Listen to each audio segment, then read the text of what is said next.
शुक्रिया।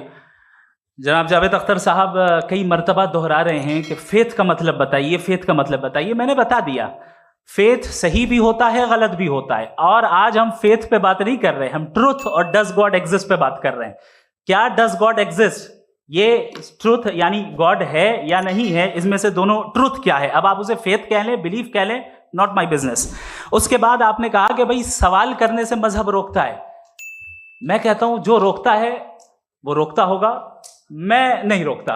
बल्कि सवाल करें, सवाल करना चाहिए। सवाल कर करके तो हम आगे बढ़ते हैं, तरक्की करते हैं, और इसीलिए मैं आज यहां पे आया हूं। लेकिन सवाल सिर्फ खुदा से नहीं होगा, आपसे भी होगा। सवाल एथिज्म से भी होगा, सवाल सिर्फ मजहब से नहीं होगा, सबसे होगा। और आज मैं सवाल करूंगा और उम्मीद है कि आप जवाब देंगे। अभी तक आपने वैसे कॉन्टिंजेंसी आर्गुमेंट का कोई जवाब नहीं दिया। चलें, आपने कहा यूनिवर्स के बारे में इटर्नल क्यों नहीं बोल देते। ये चूंकि लॉजिकली पॉसिबल ही नहीं है कि यूनिवर्स इटर्नल हो।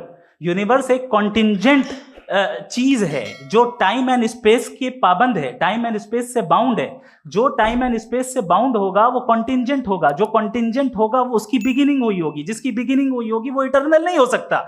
ये तो कॉमन सी बात है।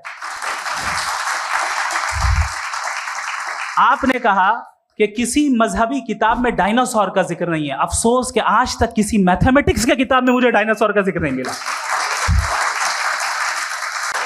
तो इसका मतलब मैथमेटिक्स की किताब बेकार है? नहीं, उसका वो टॉपिक नहीं है। रेवलेशन का और मजहबी किताबों का टॉपिक ये नहीं है कि आपको आके बताए साइकिल कैसे बनाते हैं, या आकर ये बताएं कि जो है डायनासोर कब था। वो तो मोरालिटी सिखाने आया है, गॉड के बारे में बताने आया, नॉन फिजिकल रियलिटी की हकीकत को सिखाने के लिए आया। रिलीजियन साइंस को रोकता है? नहीं रोकता। अगर रोकता है तो गलत करता है। रिलीजियन साइंटिज्म को रोकता है, जिसमें हमारे जावेद साहब मुख्तल हैं। साइंस और साइंटिज्म में फर्क है। साइंटिज्म यह है कि आप समझें कि साइंस और साइंटिफिक मेथोडोलॉजी ये नॉलेज को हासिल करने का वाहिद सोर्स ऑफ नॉलेज है। यह है साइंटिज्म। हम इसे रिजेक्ट करते हैं। हम साइंस को तो तरक्की करते हैं। भाई आप हमारी पूरी तारीख कर लें, पढ़ लें तो आपको पता चल जाएगा। बहरहाल ये अलग टॉपिक है।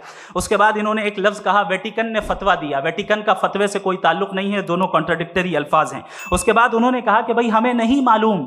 अगर नहीं मालूम तो क्लियरली कह देना कि नहीं मालूम है, इसमें क्या हर्ज है। तो वही तो मैं कह रहा हूं ना कि आप कह दें कि नहीं मालूम, लेकिन क्लेम क्यों कर रहे हैं कि गॉड एग्जिस्ट नहीं कर रहा है।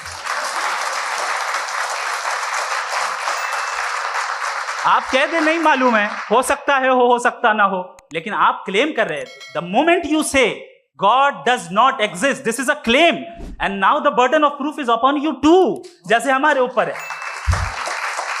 और क्यों